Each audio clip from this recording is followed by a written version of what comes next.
Hello student, कैसे हैं आप लोग। आशा है कि आप सब ठीक होंगे। उत्तराखंड सीरीज़ का आज मैं दूसरा भाग आपके सम्मुख लेके आया हूँ। पहले पार्ट में हमने 10 क्वेश्चनों को डिस्कस किया था। इस दूसरे पार्ट में भी हम उत्तराखंड से संबंधित 10 क्वेश्चनों को डिस्कस करेंगे। तो पहला क्वेश्चन है, कुमाऊँ क्षेत्र में प्रसिद्ध भगवान बद्री का मंदिर कहाँ स्थित है। तो कुमाऊँ क्षेत्र में जो भगवान बद्रीनाथ का मंदिर है वो कहाँ पर है, द्वाराहाट अल्मोड़ा में। ठीक है, द्वाराहाट जिसे मंदिरों की नगरी से नाम से भी जाना जाता है और हिमालय की द्वारिका भी द्वाराहाट को ही कहा जाता है। तो यहाँ पर द्वाराहाट मंदिर समूह आपने सुना होगा। तो जो द्वाराहाट में जो मंदिर समूह है उसका सबसे बड़ा जो देवालय है वो कौन सा है, गुर्जर देव। ठीक है, तो यहाँ जो द्वाराहाट मंदिर समूह में जो अन्य मंदिर हैं उनमें प्रमुख हैं बद्रीनाथ और केदारनाथ। ठीक है, भगवान बद्रीनाथ का तो क्वेश्चन पूछा था, तो केदारनाथ मंदिर भी यहाँ भी स्थित है। तो क्वेश्चन पूछ सकता है, उत्तराखंड में 4 धामों में बद्रीनाथ और केदारनाथ का मंदिर कुमाऊँ में कहाँ पर स्थित है। तो कहाँ पर स्थित है वो, द्वाराहाट अल्मोड़ा में। ठीक है, चलिए तो दूसरा क्वेश्चन है हमारा, उत्तराखंड में रेशम सहकारी संघ की स्थापना कहाँ की गई है। तो उत्तराखंड में जो रेशम सहकारी संघ की स्थापना की गई है वो कहाँ पर की गई है, प्रेमनगर देहरादून में।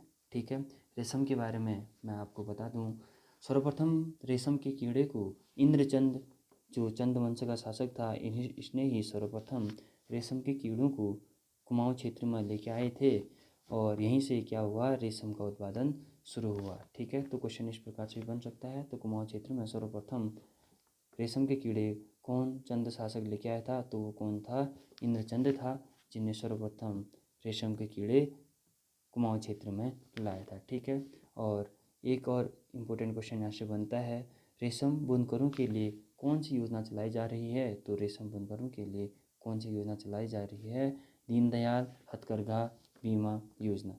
ठीक है, तो याद रखेंगे, दीनदयाल हथकरघा बीमा योजना किसके लिए चलाई जा रही है, रेशम बुनकरों के लिए। ठीक है, चलिए तीसरा क्वेश्चन डिस्कस करते हैं। तीसरा क्वेश्चन है हमारे पास, सुमित्रानंदन पंत की कुमाऊनी भाषा में रचित प्रमुख रचना कौन सी है। तो सुमित्रानंदन पंत की कुमाऊनी भाषा में रचित प्रमुख रचना कौन सी है, बुरुंश है। ठीक है, सुमित्रानंदन पंत जी के बारे में बता दूं, जिनका जन्म हुआ था कौसानी में, कब, सन 1900 में। कौसानी में जो वर्तमान बागेश्वर पड़ता है वहाँ इनका जन्म हुआ था। और आप सभी को बता दूं, छायावादी कवियों में प्रमुख रहे सुमित्रानंदन पंत जी को सन 1968 में उनकी प्रमुख रचना चिदम्बरा के लिए ज्ञानपीठ पुरस्कार से भी नवाजा गया है। तो ये भी इम्पोर्टेंट क्वेश्चन बनता है कि सुमित्रानंदन पंत जी को ज्ञानपीठ पुरस्कार कब मिला, सन 1968 में इन्हें प्रथम ज्ञानपीठ पुरस्कार मिला था और उनकी रचना क्या थी, चिदम्बरा। ठीक है, अगला क्वेश्चन देखते हैं। अगला क्वेश्चन है हमारा, कुली बेगार प्रथा पर कौन सी फिल्म बनाई गई है। ठीक है, याद रखना, इम्पोर्टेंट क्वेश्चन बनता है। कुली बेगार प्रथा पर जो फिल्म बनाई गई है वो फिल्म है मधुली। ठीक है, मधुली नामक ये फिल्म बनी थी कब, 2007 में। और किस पर आधारित है ये, कुली बेगार प्रथा। हमने जो पहला सीरीज डिस्कस किया था उत्तराखंड का, तो उसमें मैं कुली बेगार प्रथा के बारे में आपको बता चुका हूँ, तो आप पहली सीरीज भी देख लेंगे।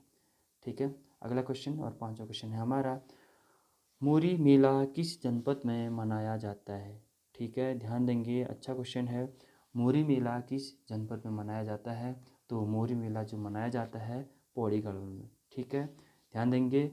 आप सोच रहे होंगे मोरी तहसील ये कहाँ पे है, हमारी मोरी तहसील उत्तरकाशी की एक तहसील है। ध्यान देना, उत्तरकाशी की तहसील है मोरी। ठीक है, तो यहाँ से कंफ्यूज नहीं करेंगे कि मोरी मेला कहाँ पर मनाया जाता है, उत्तरकाशी नहीं, कहाँ पर मनाया जाता है, पौड़ी गढ़वाल में मनाया जाता है। ध्यान देंगे, मोरी मेला प्रत्येक 12 वर्ष में यह मेला मनाया जाता है। और इस मेले में जो चीड़ का पेड़ होता है, चीड़ के पेड़ को उखाड़ा जाता है और 1 हफ्ते बाद इसे नदी में विसर्जित किया जाता है। तो ध्यान देंगे, चीड़ का पेड़ भी याद रखेंगे और किस मेले में चीड़ के पेड़ को नदी में विसर्जित किया जाता है, इस टाइप से भी क्वेश्चन बन सकता है। तो कौन सा मेला है वो, मोरी मेला। और मोरी मेला कहाँ पर लगता है, पौड़ी गढ़वाल में। ठीक है, अगला क्वेश्चन डिस्कस करते हैं, हंस फाउंडेशन की संस्थापक कौन है। ध्यान देंगे, हंस फाउंडेशन की संस्थापक कौन है, आप लोगों ने सुना भी होगा। जो हंस फाउंडेशन है वो हमारे मेडिकल के क्षेत्र में, चिकित्सा के क्षेत्र में अपना महत्वपूर्ण योगदान दे रहा है। तो इसके जो संस्थापक थे वो कौन थी? मंगला देवी। और जो हंस फाउंडेशन की स्थापना हुई थी वो कब हुई थी? 2009 में हुई थी। ठीक है, अगला क्वेश्चन डिस्कस करते हैं। शैलजा दर्शन समाचार पत्र किस जिले से प्रकाशित होता है? तो याद रखेंगे, जो शैलजा दर्शन समाचार पत्र है वो कहाँ से प्रकाशित होता है? जोशीमठ चमोली से। ठीक है, तो याद रखना, शैलजा दर्शन जो समाचार पत्र है वो कहाँ से प्रकाशित होता है? जोशीमठ चमोली से। ठीक है, अगला क्वेश्चन है, होली हिमालय पुस्तक किसकी रचना है? ठीक है, होली हिमालय पुस्तक किसकी रचना है? आप लोगों में से कई लोग इसका आंसर भी जानते होंगे। तो यह किसकी पुस्तक है? सरमैन ओकले की जो ये पुस्तक है। तो क्वेश्चन इस प्रकार से इम्पोर्टेंट बनता है, ध्यान देंगे। उत्तरायणी मेला आप सभी जानते हैं, उत्तरायणी मेला बागेश्वर में सरयू नदी के तट पर लगता है।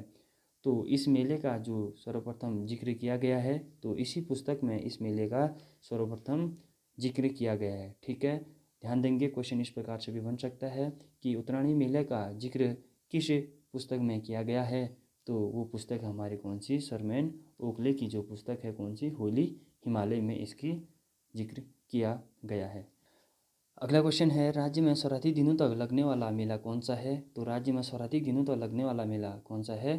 पूर्णागिरि मेला। ठीक है, पूर्णागिरि जो चंपावत जिले में टनकपुर के पास पड़ता है, पूर्णागिरि नामक स्थान पर यह मेला लगता है। तो यह मेला जो आयोजित किया जाता है वो चैत्र नवरात्र में किया जाता है। आप सभी को बता दूं, भारत सहित संपूर्ण विश्व इस समय कोरोना महामारी से जूझ रहा है।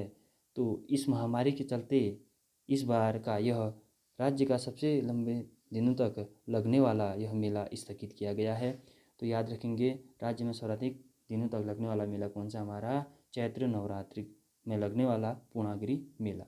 ठीक है, अगला क्वेश्चन और आज की सीरीज़ का अंतिम क्वेश्चन देखते हैं। भंगाड़ी का युद्ध कब हुआ था?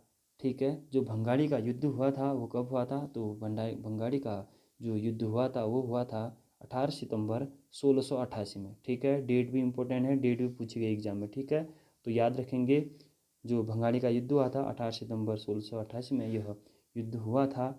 यह युद्ध जो हुआ था गुरु गोविंद सिंह व फतेह शाह, ठीक है, परवार राजवंश का जो शासक था फतेह शाह के बीच यह युद्ध हुआ था। तो कहा जाता है कि फतेह शाह की तरफ से 10 राजाओं ने भाग लिया था। ठीक है, फतेह शाह की तरफ से कितने राजाओं ने भाग लिया था? 10 राजाओं ने भाग लिया था। तो जो भंगाड़ी का युद्ध हुआ था गुरु गोविंद सिंह व फतेह शाह के बीच हुआ था। और सबसे इम्पोर्टेंट क्वेश्चन यहाँ से आगे को भी बनता है, जो इस भंगाड़ी युद्ध का जो वर्णन किया गया है वो किया गया है गुरु गोविंद सिंह की जो आत्मकथा है विचित्र नाटक। जो गुरु गोविंद सिंह की आत्मकथा है कौन सी? विचित्र नाटक। तो विचित्र नाटक में इस भंगाड़ी के युद्ध का वर्णन किया गया है। चलिए, ये था अंतिम क्वेश्चन और मैं कोशिश करूँगा कि आगे भी आपको ये उत्तराखंड सीरीज जारी रखूँ और आपको इस उत्तराखंड से संबंधित ये क्वेश्चन दूँ और आप सभी इन क्वेश्चनों को समझते रहेंगे। और जो भी समस्याएं अगर आपको होती हैं तो कमेंट सेक्शन में ज़रूर मुझे बता देंगे। धन्यवाद।